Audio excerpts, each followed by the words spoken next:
अस्सलाम वालेकुम students, welcome back to my channel Quick Math. आज हमने करना सेकंड ईयर का 2.5 एक्सरसाइज के क्वेश्चन नंबर 2 के कुछ पार्ट्स। तो पहला पार्ट हमारे पास है एक्स स्क्वायर सीकेंट 4x।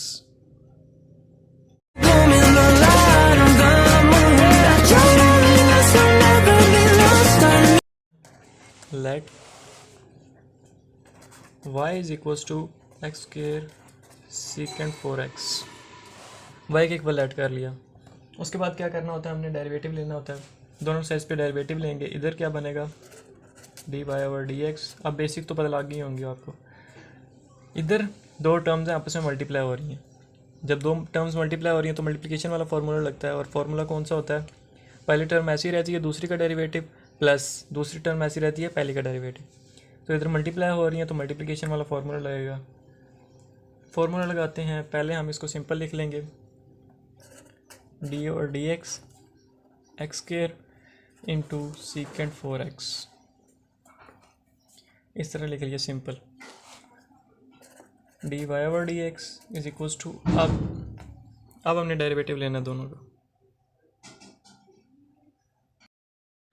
तो इधर लेंगे, पहली टर्म ऐसे ही रखेंगे, यानी एक्स स्क्वायर ऐसे ही, दूसरी वाली का डेरिवेटिव ऑफ सेकंड टर्म क्या है, सीकेंट 4x प्लस, अब सेकंड टर्म ऐसे ही रखेंगे, यानी सीकेंट 4x ऐसे ही, फर्स्ट वन का डेरिवेटिव ऑफ फर्स्ट टर्म क्या थी, एक्स स्क्वायर। इस तरह आ गया।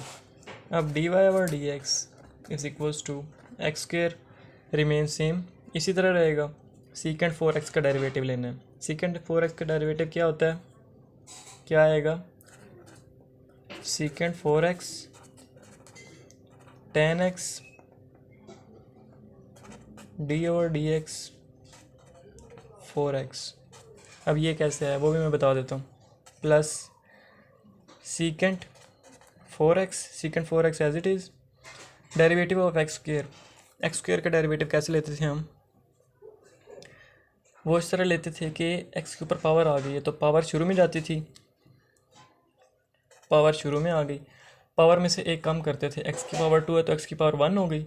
और बेस का डेरिवेटिव लेते थे तो बेस x है, x का डेरिवेटिव 1, तो क्या डेरिवेटिव निकला 2x। ये बात तो होगी साबित। अब ये हमने करना है कि सीकेंट 4x का derivative, secant 4x tan 4x और डेरिवेटिव ऑफ 4x कैसे आया। सीकेंट वो इस तरह होगी कि मैं समझा दूँ, सीकेंट x है अगर और इसका हमने डेरिवेटिव लिया है तो वो निकलेगा secant x tan x derivative of x। ये सीकेंट का फार्मूला होता है। हर ट्रिग्नोमेट्रिक फंक्शन का अलग-अलग फार्मूला होता है हर प्रॉपर्टी के मुताबिक। और सीकेंट x का फार्मूला होता है सीकेंट x जो भी आगे एंगल है, सीकेंट x आगे tan x, tan के आगे जो भी एंगल है वही वाला एंगल। इधर x एंगल है तो x एंगल आ गया tan के आगे भी, और जो भी एंगल है उसका एंड पे डेरिवेटिव। तो x का डेरिवेटिव 1 होता है, तो इधर निकला सीकेंट x tan x, यानी इसका डेरिवेटिव ये निकला। इसी तरह सीकेंट 4x था, सीकेंट 4x का डेरिवेटिव क्या निकलेगा, secant 4x tan 4x derivative of 4x। यहाँ से ये बात क्लियर हो गई। अब आगे left side remains same, x square secant 4x tan 4x आगे आ गया। अब 4x का डेरिवेटिव लेना है हमने, तो 4x का डेरिवेटिव कैसे लेंगे, x के साथ कुछ कोई भी नंबर हो, 1 हो 2 हो 3 हो 4 हो 15,000 2000 कुछ भी हो, वो बिल्कुल वैसे का वैसे ही डेरिवेटिव लेने के बाद मल्टीप्लाई हो जाता है। क्योंकि x का डेरिवेटिव लेंगे तो वो 1 होगा, 1 के साथ उस नंबर को मल्टीप्लाई करेंगे तो वो नंबर ही एज इट इज़ डेरिवेटिव निकल आएगा। यानी x का डेरिवेटिव 1 आएगा, 1 को 4 के साथ मल्टीप्लाई करेंगे तो 4 आएगा, और 4 इनके साथ मल्टीप्लाई हो जाएगा, प्लस 2x सीकेंट 4x, ये आ गया। अब अगर हम गौर करें, जो हमारे पास इक्वेशन बनी है D Y over D X is equals to 2x secant 4x है इस साइड पे, 2x सीकेंट 4x, और इधर भी देखें तो हम बीच में प्लस है, दो टर्म्स है, दोनों के अंदर से कॉमन आ सकता है। इधर 2x है, इधर 4 है और x भी है, यानी 4 के अंदर 2 भी है और x स्क्वायर के अंदर x भी है, तो 2x इन दोनों से कॉमन आ सकता है। सीकेंट 4x सीकेंट 4x, तो यानी 2x सीकेंट 4x इन दोनों के अंदर से कॉमन आ सकता है, तो वो कॉमन ले लेना। 2x सीकेंट 4x कॉमन आ गया, ब्रैकेट यहाँ से जब 2x सीकेंट 4x निकलेगा, यहाँ से जब 2 निकलेगा तो पीछे 2 रह गया, यहाँ x स्क्वायर के अंदर से x निकलेगा तो पीछे x रह गया, सीकेंट 4x निकलेगा तो पीछे tan 4x रह जाएगा, +1। 2x सीकेंट 4x तो हमने कॉमन ले लिया, तो जब ये पूरे का पूरा बाहर जाएगा तो पीछे 1 रह जाएगा। अब इसको ही रीअरेंज करके लिख लें या फिर इसी कंडीशन में रहने दें तो भी सही है। 2x secant 4x 1 + 2x tan 4x। ये हो गया क्वेश्चन नंबर 2 पार्ट 1 कंप्लीट। अब चलते हैं पार्ट 2 की। क्वेश्चन नंबर 2 का पार्ट 2 है tan³ theta secant square theta. अब हमने करना है इसको सॉल्व। इसको कैसे सॉल्व करेंगे, दो टर्म्स दी हुई हैं और दोनों आपस में मल्टीप्लाई हो रही हैं, तो करना कुछ भी नहीं है, पिछले क्वेश्चंस की तरह ही इसको भी सॉल्व करके साइड पे कर देना है। लेट कर लेना है y = tan³ theta into secant square theta. y के इक्वल लेट कर दिया पिछले क्वेश्चन की तरह। अब क्या करना है, दोनों साइड्स पे डेरिवेटिव, इधर क्या बनेगा, dy/dx = derivative tan³ theta into secant square theta. ये बन गया, दोनों साइड्स पे डेरिवेटिव लिया, इधर y था तो dy/dx बन गया, इधर डेरिवेटिव लिया होल का। अब अगले स्टेप में इस डेरिवेटिव को खोलना है, मतलब डेरिवेटिव यूज़ करना है, लेना है। dy/dx = इधर दो टर्म्स मल्टीप्लाई हो रही हैं, तो जब मल्टीप्लाई हो रही हैं तो किस तरह से सॉल्व करते हैं हम, पहली टर्म को ऐसे रखते हैं, दूसरी टर्म का डेरिवेटिव, दूसरी का डेरिवेटिव लेते हैं पहली के बाद, और फिर दूसरी को ऐसे ही रखते हैं पहली का डेरिवेटिव। अब यहाँ पे पहली को ऐसे ही रखना है, यानी tan³ थीटा ऐसे ही रहेगा, derivative of second term secant square theta, multiply हो रहे हैं तो बीच में प्लस साइन आएगा। अब दूसरी टर्म ऐसे ही रहेगी, secant square theta as it is, derivative of first term derivative of tan³ theta, ये बना, ब्रैकेट क्लोज। उसके बाद dy/dx = tan³ थीटा ये क्यूब tan³ थीटा। अब सीकेंट स्क्वायर थीटा का हमने डेरिवेटिव लेना है।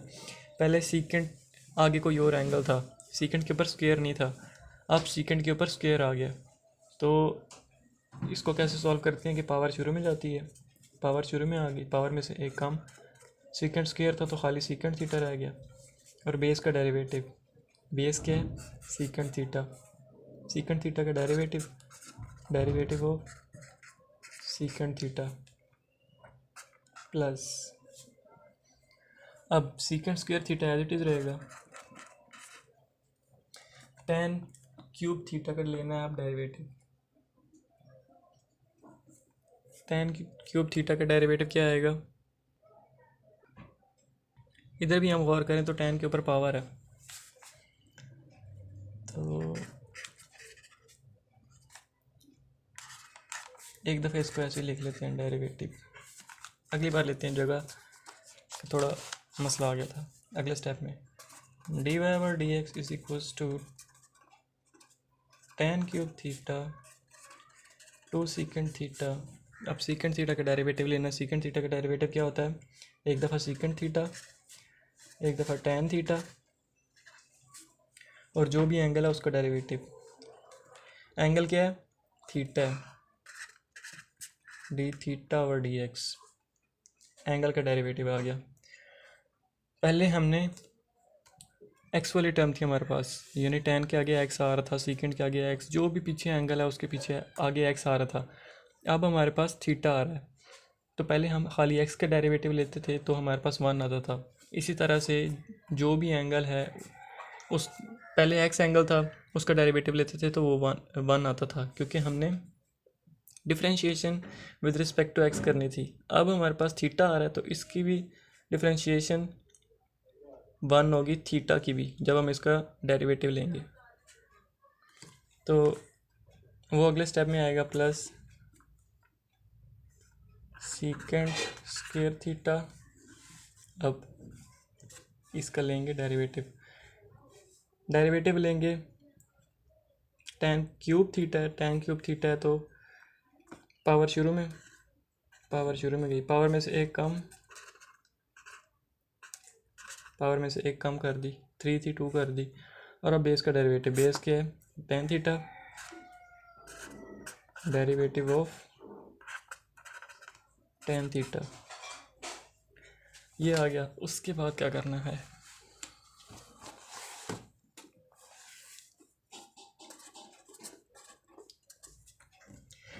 ये वाली बात मेरे ख्याल से समझ आ गई होगी कि पहले हम डिफ्रेंशिएशन कर रहे थे एक्स के लिहाज से, अब हम कर रहे हैं थीटा के लिहाज से, तो इसीलिए ये भी वन हो जाएगा, क्योंकि यहाँ पे अगर एक्स होता और एक्स से ही हम डिफ्रेंशिएशन कर रहे होते तो वो वन होना था। अब थीटा से हम डिफ्रेंशिएशन कर रहे हैं तो वो भी वन होगा।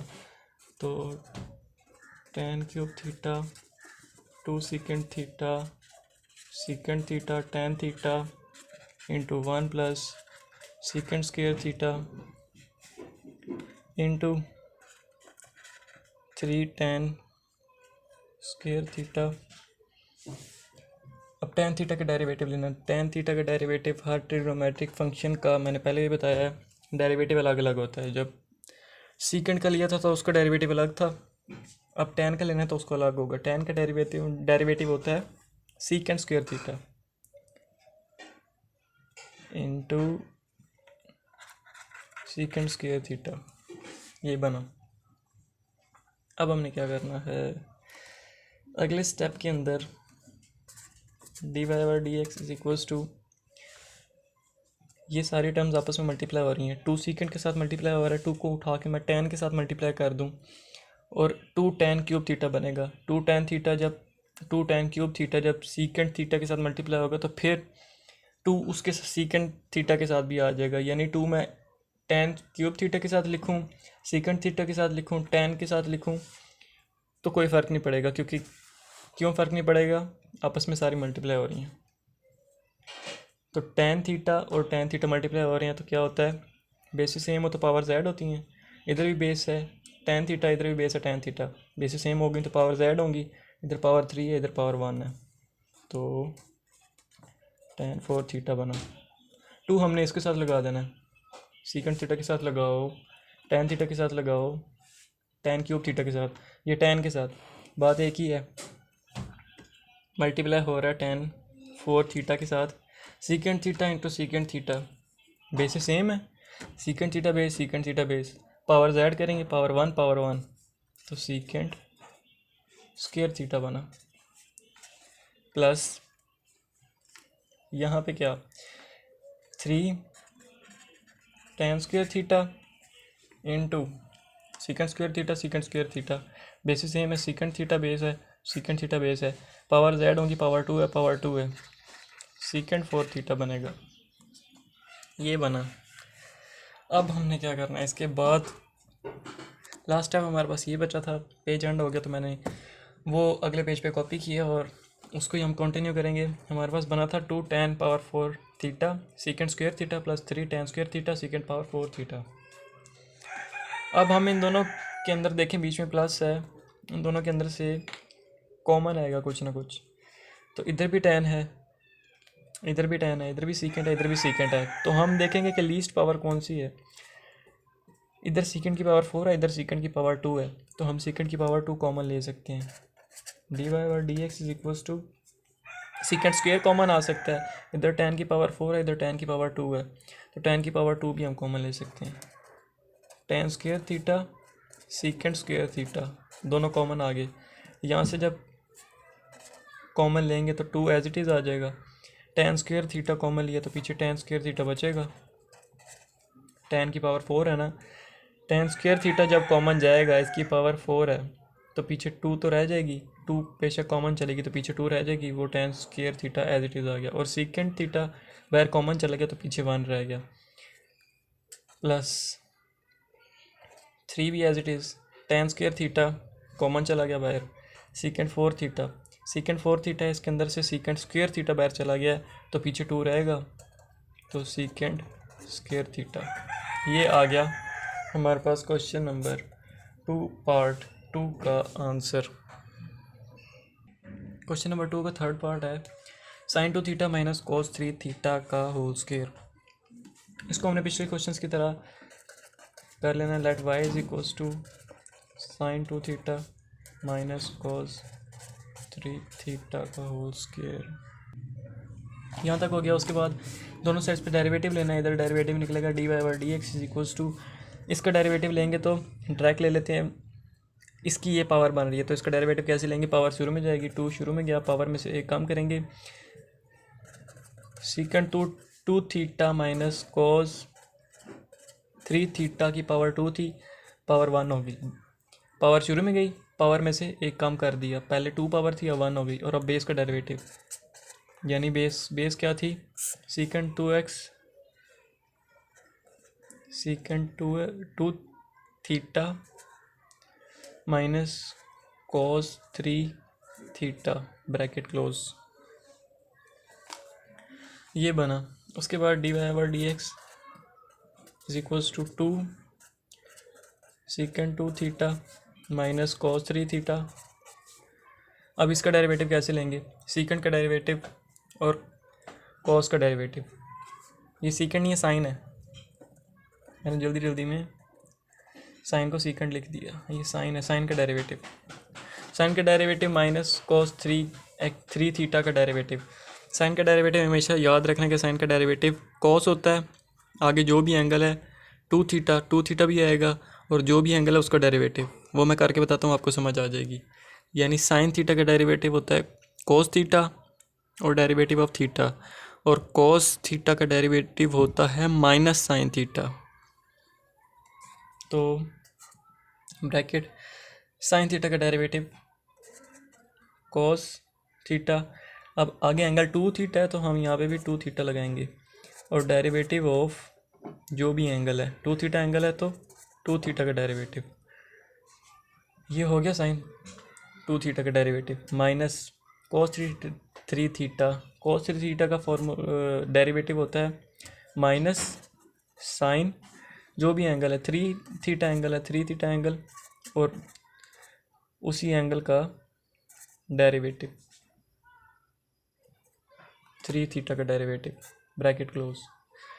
अच्छा, एक चीज़ गौर करनी है कि इन क्वेश्चंस के अंदर हमने थीटा से हमने करना है, तो dy/d थीटा आना चाहिए यहाँ पे, dy/d थीटा, dx की जगह dy/d थीटा, क्योंकि हम x के साथ नहीं कर रहे, हम डिफ्रेंशिएट हम थीटा के साथ कर रहे हैं तो थीटा आएगा।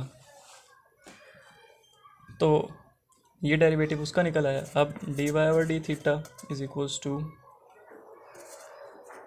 2 secant 2 theta 2 secant 2 theta minus cos 3 theta. आगे cos 2 थीटा का डेरिवेटिव 2 निकलेगा। वो कैसे निकलेगा, क्योंकि नीचे भी थीटा है और ऊपर से थीटा का डेरिवेटिव भी हम ले रहे हैं, तो थीटा का डेरिवेटिव 1 निकलेगा, और 1 को जब 2 के साथ मल्टीप्लाई करेंगे तो 2 आ जाएगा, माइनस, बल्कि ये माइनस और ये वाला माइनस प्लस हो जाएंगे।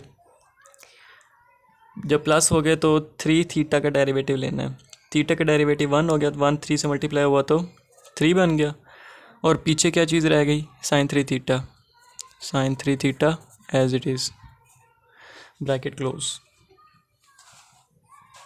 अब यहाँ तक पहुँचने के बाद आप गौर कर सकते हैं कि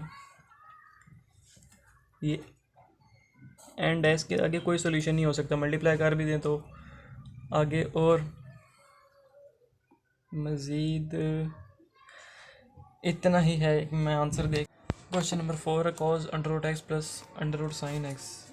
पिछले क्वेश्चन की तरह let Y is equals to cos under root x plus under root sine x.